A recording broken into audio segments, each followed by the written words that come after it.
everyone, මම හෙෂි අදත් ආදරෙන් මගේ channel එකට පිළිගන්නවා. අද මම කරන්න හදන්නේ ටිකක් වෙනස් වීඩියෝ එකක්. ශ්‍රී ලංකන් ටැග් වීඩියෝ එකක්. ඒ කියන්නේ ශ්‍රී ලංකාව හා සම්බන්ධව තෝරගත්ත ප්‍රශ්න 15කට මම අද උත්තර දෙනවා. ඉතින් ඇත්තටම ලංකාව දැන් අපිට ගොඩාක් මගහැරලා තියෙන අපිට යන්න විදියක් නැහැ මේ කොරෝනා ප්‍රශ්න නිසා. අපි වැක්සින් එක අරගත්තත් බබාලන්ට තාම වැක්සින් එක නැති නිසා යන්න පුළුවන්කම තිබුණත් ඒක රිස්ක් එකක් අපි ලංකාවට යන එක. ඉතින් ඒක නිසා අපිට ගොඩාක් මගහැරලා තියෙන නමුත් අපි ලංකාවේ දවල්වලට තාමත් ආසයි ඒ වගේම ආදරෙයි. ඉතින් ඒක නිසා තමයි අද අපි මේ වීඩියෝ එක කරන්න තෝරගත්තේ. ගැන කතා කරපු නිසා පුංචි දෙයක් මතක් කරන්න. ඔයා ලෝකේ කොහේ හිටියත් ඔයාලට වැක්සින් එක අරගන්න පුළුවන්කමක් තියෙනවා නම් අනිවාර්යෙන් ඔයා වැක්සින් එක අරගන්න. ඉතින් ඒක තමයි මේ කොවිඩ් වලින් ඉක්මනටම අපිට ගැලවෙන්න තියෙන විසඳුම. ඉතින් වැක්සින් එක අරගත්තත් පුළුවන් තරම් ඔයාගේ ආරක්ෂාව ගැන හිතන්න. ඉතින් අපි අපේ ආරක්ෂාව ගැන හිතුවොත් අපිට මේ වසංගතයෙන් ඉක්මනටම මිදෙන්න පුළුවන්. පොඩි දෙයක් මතක් කරන්න තියෙනවා. ඒ තමයි මාත් එක්ක අන්තිම වෙනකන් එකතු වෙලා ඉන්න විශේෂ දෙයක් ඔයාලට තියෙනවා මේ වීඩියෝ එකේ අන්තිමටම කියන්න. ඉතින් ඒක දැනගන්න නම් අනිවාර්යෙන් අන්තිම වෙනකන් මාත් එක්ක එකතු වෙලා ඉන්න කියලා ආදරයෙන් ඉල්ලනවා.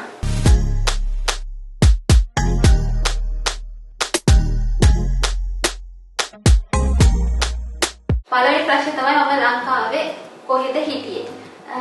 මම පොඩි කාලේ ඉඳන්ම හිටියේ පානතුරේ. ඊට පස්සේ 2014 මැරි කරලා ගම්පහට ගියා. ගම්පහ මාස 6ක් වගේ තමයි අපි ගම්පහ හිටියේ. මම දවසට කී පාරක් තේ බොනවද කියලා. තේකුවට තේ නම් බොන්නේ නැති තරම් කිරි තේ තමයි බොන්නේ. කිරි තේ දවසට දෙපාරක් බොනවා. ඊට කලින් නම් ඊට මාස 2කට විතර කලින් නම් 3 පාරක් බිබී හිටියා.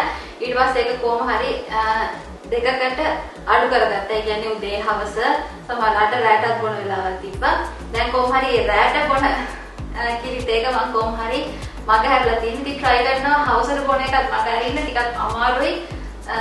ඒකට මොකද වැඩිපුර තේ බොනවා කියන්නේ අනිවාර්යෙන් වැඩිපුර සීනි පෙවෙනවා කියන එක. ඉතින් ඒක නිසා දැන් බොහොම අමාරුවෙන් දෙපාරකට අඩු කරගෙන තියෙනවා. ඒ තමයි මගේ කැමැතිම ශ්‍රී ලංකන් ඩිෂ් එක. ඉතින් ලංකාවේ ගොඩාක් කෑමවලට දැන් මම කැමතියි. හැබැයි ලංකාවේ නැති නම් මම සාමාන්‍ය කෑම තේරුවා. නමුත් අර පිටරටකට ආවට පස්සේ අපිට මෙහේ ලංකාවේ කෑම ගොඩාක් අඩු නිසා දැන් ගොඩාක් කෑම වලට මම ආසයි. අතරින් වැඩියෙන් කැමති අඹරැල්ලා උයලා කන්න. ඒව දෙල් උයලා කන්න කැමතියි. ඉතින් අඹරැල්ලා දෙල් මෙහි ටිකක් අමාරුයි හොයාගන්න. ඉතින් අම්මලා අතුව බලන්න එනවා නම් අනිවාර්යෙන් එයාලා අඹරැල්ලා වගේ හදාගෙන එනවා. ඉතින් නරක වෙන්නේ නැති වෙන්න අරගෙන ආවම මම ඒවා ෆ්‍රීස් කරලා ටික කාලයක් තියාගන්නවා. ඉතින් මේ කොරෝනා ප්‍රශ්න නිසා ඒව කෑම දැන් අපිට ලැබෙන්නේ නැහැ. මොකද අම්මලා දෙන්න විදියක් නැහැනේ අපි බලන්න. ඒ නිසා ඒ කෑම දැන් අපිට ලැබෙන්නේ නැහැ. ප්‍රශ්නේ තමයි මම කැමතිම ඩෙසර්ට් එක. මම කැමති කැරමල් පුඩින් වලට. මම කැරමල් පුඩින් නම් ඇත්තටම මෙහෙත් හදන්න පුළුවන් අපිට. ඊළඟ ප්‍රශ්නේ තමයි මම කැමතිම රෙස්ටෝරන්ට් එක. ඉතින් මම කැමති ඩයිනමෝ එකට. ඩයිනමෝ එක ගැන මම කලින් දැනගෙන හිටියේ නැහැ. ඒකට එකගෙන ගියේ මගේ හස්බන්ඩ්. එතකොට අපි වෙඩින් එකට ලෑස්ති වෙන කාලේ ඉතින් මුලින්ම ගියේ අපි දෙන්න විතර නෙමෙයි මේ මගේ බ්‍රයිඩ්ස්මේඩ්ස්ලාත් එක්ක අපි ඒකට ගියා ලන්ච් එක අරගන්න. ඊට පස්සේ එදා ඉඳන් අපි වෙඩින් එක වැඩවලට කොළඹ යනකොට එහෙම ගොඩක් වෙලාවට ඩයිනමෝ එකට තමයි යන්නේ. ඉතින් ඒකේ වැඩියෙන්ම කන්න කැමති සබ්මැරින් එක. ඒ වගේම චොක්ලට් මිල්ක් ෂේක් එක.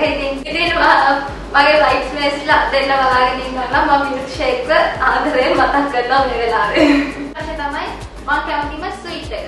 මම කැමති මුං ඇට කෑම කන්න. ප්‍රශ්නේ මම කැමතිම පළතුර. පළතුර කිව්වට පළතුර එකක් නෙමෙයි ටිකක් තියෙනවා. ඒ තමයි එකක් රඹුටන් අනිත් එක පේර, බෙරළු, කටුලොවි. මම හිතන්නේ උගුරස්ස කියලා තමයි කටුලොවි වලට සමහර පැතිවල කියන්නේ. ඉතින් මම ඒ දේවල් වලට කැමතියි. ඇත්තටම හොයාගන්න අඩු පළතුරු තමයි. සමහරවිට රඹුටන් නම් මෙහෙනවා ඉන්ටර්නැෂනල් සුපර් මාකට් එකට. නමුත් වෙරළු වගේම නම් හොයාගන්න අමාරුයි. ඉතින් රඹුටන් ගැන කතා කරලා රඹුටන් වලට පොඩි ස්ටෝරි එකක් තියෙනවා. අපේ වෙඩින් එක තිබ්බේ ජූලි වල. ඉතින් සාමාන්‍යයෙන් ලංකාවේ රඹුටන් සීසන් එක ඉන්නේ ඒ කාලේ. ඉතින් 2014 මට රම්ටන් එහෙම කන්න දුන්නේ නැහැ ඒ දවස්වල. මොකද වෙඩින් එකට ලෑස්ති වෙන නිසා හදිසියක් උගුරලි දෙන්න හැදිලා සෙම ඒ කියලා. ඉතින් රම්ටන් කන්න ආසයි කිව්වම අයියා කියන්නේ මගේ හස්බන්ඩ් කොට මැරි කරලා නැහැ. ඉතින් හොරෙන් රම්ටන් බෑග් එකක් ගෙනත් දුන්නා. රම්ටන් කන්න ඕනි කිව්ව හින්දා. ඒ අවස්ථාව තමයි මම අන්තිමටම රම්ටන් කෑවේ. ඉතින් 2014 පස්සේ අද වෙනකන් රම්ටන් කන්නේ නැහැ. ඉතින් ගොඩාක් මගහැරලා තියෙන්නේ මේ පළතුරු జాතිය. ඒක තමයි මම කැමතිම වචනේ. කැමතිම වචනේ නෙමෙයි ඒක මම කියන්නම් මෙහෙම මගේ ජීවිතේ සහ සාමාන්‍යයෙන් අපි ඕනම කෙනෙකුගේ ජීවිතේ වැදගත් වෙන්න ඕන වචනයක් තමයි පවුල කියන්නේ. පවුලක් වෙන්නේ පවුලේ සතුට වෙන්නේ අනිවාර්යෙන් අපිට ඕනම කැපකිරීමක් ඕනම දෙයක් කරන්න පුළුවන් වෙන්න ඕනේ. මොකද ඒක එක්කෙනෙක් මත කියන දෙයක් නෙමෙයි පවුලේ හැමෝම අතර හැමෝම දැනගන්න ඕනේ අපේ පවුල වෙනුවෙන් මම මේ දේ කරන්න ඕනේ මේ අපේ පවුලේ සතුට වෙනුවෙන් මේ දේ කරන්න ඕනේ කියලා. ඉතින් පවුලට මුල් තැන දෙන්න නැතුව අපි මොනවාම හරි දෙයක් පටන් ගත්තත් ඒ දේ සාර්ථක වෙන්නේ නැහැ. මගේ අදහස නම් ඒක සාර්ථක වුණත් අතරමැද කඩා වැටෙන්න පුළුවන්. ඉතින් අපේ මුල් තැන දෙන්න ඕනේ අපි අපේ පවුලේ සතුටට. ඉතින් අපි හැමෝටම ප්‍රශ්න තියෙනවා. අපිටත් ප්‍රශ්න තියෙනවා. අපි කවුරුත් සම්පූර්ණ අය නෙමෙයි. නමුත් ඒ ප්‍රශ්න තිබ්බත් අපි අපේ පවුලේ සතුට වෙනුවෙන් මොනවාම හරි දෙයක් කරන්න ඕනේ. ඉතින් බලන්න ඔයා දිනක් අම්මා කෙනෙක් නම් අනිවාර්යෙන් ඔයාගේ සතුට මත තමයි ඔයාගේ ගෙදර සතුට රැඳිලා තියෙන්නේ. ඉතින් ඔයා සතුටෙන් නම් ඔයාගේ හස්බන්ඩ් සතුටෙන් ඔයාගේ බබාලා සතුටෙන්. ඒ වගේම මේ වීඩියෝ එක බලන්නේ සැමියෙක් හොපියෙක් නම් අනිවාර්යෙන් ඔයාටත් වගකීමක් තියෙනවා ඔයාගේ බිරිඳව සතුටු කරන්න පොඩිම හරි දෙයකින් පොඩි උදව්වකින් හරි. මොකද බිරිඳ මත තමයි ගෙදර සතුට රැඳිලා තියෙන්නේ. තමයි favorite Sri Lankan person. මට නම් ඇත්තටම කෙනෙක් නැහැ. අපි කවුරුත් සම්පූර්ණ නැහැ. ඉතින් මම කරන්නේ අපි හැමෝගෙම කතා වලින් හැමෝගෙම ජීවිත කතා වලින් අපිට පොඩි හරි දෙයක් අපිට අපේ ජීවිතේට එකතු කරගන්න පුළුවන් හොඳ දේවල් තියෙනවා. ඉතින් ඒ දේවල් මම මගේ ජීවිතේට එකතු කරගන්නවා.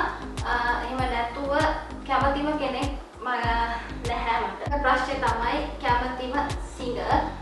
මම කැමති ශිහාන් මිහිරකට.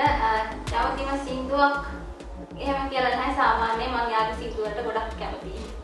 ඊළඟ ප්‍රශ්නේ තමයි favorite actor or actress. මම කැමති ශර්ලි තාරකාට. මොකද යාගේ රංගපෑම හරිම තාත්විකයි. ඉතින් යාගේ දක්ෂකම් ගැන කතා කරන්න දෙයක් නැහැ. ඒ වගේම යාගේ ජීවිත කතාවනොත් අපිට අරගන්න පුළුවන් දේවල් තියෙනවා. මොන ප්‍රශ්න ආවත් අපි අපේ ටාගට්ස් වලට යන්න ඕනේ. අනිත් අයගේ කතා අහන්න නැතුව අපි හරිනම් ඒක ප්‍රශ්නයක් නැහැ කවුරු මොනවා කිව්වත්. ඉතින් එයාගේ ජීවිත කතාව ඒ වගේම එයාගේ රංගපෑම මතින් එයා ගොඩාක් ඉහළ තැනක ඉන්නවා. ඉතින් මම ගොඩක් කැමතියි ශාලි තාරකාට. ඊට පස්සේ තමයි මම යන්න කැමතිම තැන. මම කැමති කතරගම යන්න. මොකද ඇත්තටම මම ලංකාවට ගියොත් අනිවාර්යයෙන්ම ඊළඟ දවසේම යන්න ඕනි කියලා හිතාගෙන ඉන්න තැනක් තමයි කතරගම.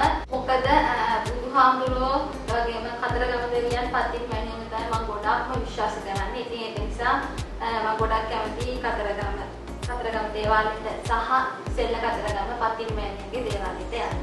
ඊට තමයි ෆේවරිට් ටෙලි ඩ්‍රාමා. ඉතින් මේ දවස්වල හැමෝම කැමති ටෙලි ඩ්‍රාමා එක තමයි නාටකකාරයෝ. ඉතින් අපි හරිම කැමතියි නාටකකාරයෝ බලන්න.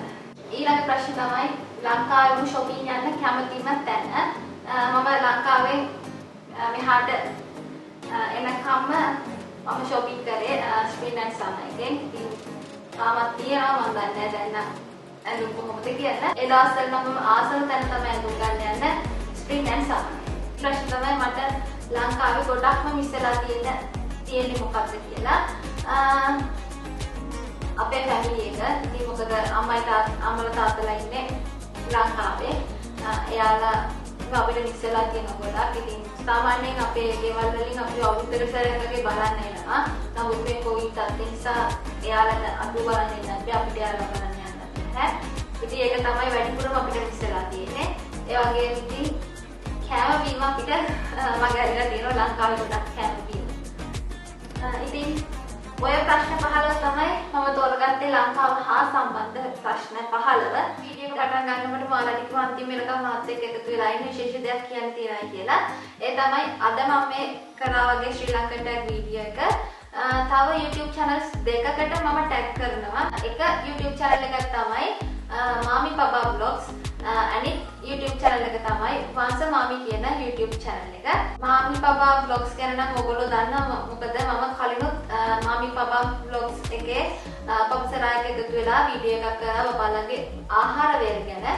ඉතින් ඇත්තටම මේ වීඩියෝ එකේ ක්‍රෙඩිට් එක ගන්නත් ඕනේ පබසරාන්ට. එයා තමයි කිව්වේ අපි එකතු වෙලා මේ වගේ ශ්‍රී ලංකන් ටැග් වීඩියෝ එකක් කරමු කියලා. ඔයා මාමි පබා vlogs ගැන දන්නේ නැත්නම් මාමි පබා vlogs කරන පබසරා ඉන්නේ ඕස්ට්‍රේලියාවේ මෙල්බර්න් වල. එයාටත් අවුරුදු 3ක හරිම කියුට් පොඩි පුතෙක් ඉන්නවා. ඉතින් එයාත් මම වගේම motherhood lifestyle videos තමයි අප්ලෝඩ් කරන්නේ. ඔයාලගෙන් ආදරයෙන් ඉල්ලනවා එයාගේ channel එකට ගිහිල්ලා එයාගේ channel එකට subscribe කරලා එයාට support කරන්න කියලා. එයාත් අනිවාර්යෙන් ඉස්සරහට මේ වගේ ශ්‍රී ලංකන් ටැග්ස් වීඩියෝ එකක් කරනවා. ඉතින් ඒකත් බලන්න කියලා මම ඔයගොල්ලෝගෙන් ආදරයෙන් ඉල්ලනවා. වංශමාමි YouTube channel එක ගැන කිව්වොත් ඒ channel එකත් අපි වගේම motherhood lifestyle videos තමයි අප්ලෝඩ් කරන්නේ. එයාටත් ඉන්නවා අවුරුද්දයි මාස 10ක පොඩි පුතෙක්. ඉතින් එයා software company එක UX engineer කෙනෙක් විදිහට වැඩ කරනවා. ඒ වැඩ කරන ගමන් එයාගේ බබාගේ වැඩ ගෙදර වැඩ කරන ගමන් තමයි YouTube එකක් එයා කරගෙන යන්නේ. ඒකත් එන්නේ ශ්‍රී ලංකාවේ. නමුත් මම එයාව ටැග් කරනවා. එයාටත් මේ ශ්‍රී ලංකන් ටැග්ස් වීඩියෝ එක කරන්න කියලා. ඉතින් මගෙන් ආදරයෙන් ඉන්නවා ඒ channel එකටත් ගිහිල්ලා එයාගේ channel එක subscribe කරලා මේ වීඩියෝ එකත් බලලා එයාට support කරන්න කියලා. මාමි පබා vlogs YouTube channel එකෙන් හරි වංශමාමි YouTube channel එකෙන් හරි නම් මගේ channel එකට ආවේ. hello මම හෙෂි. ගොඩාක් ආදරෙන් මගේ channel එකට පිළිගන්නවා. ඉතින් මගේ videos වලට ඔයාලා කැමති නම් මගේ channel එක subscribe කරලා මගේ channel එකත් එක්ක එකතු වෙන්න කියලා ඕගොල්ලෝගෙනුත් ආදරෙන් ඉල්ලනවා. අද වීඩියෝ එක ඔයාලා එන්ජොයි කරන්න ඇති කියලා. ඉතින් කැමති නම් ලයික් එකක් දාන්න. ඒ වගේම ඔයාලගේ ideas request මට කමෙන්ට් හරහා කියන්න.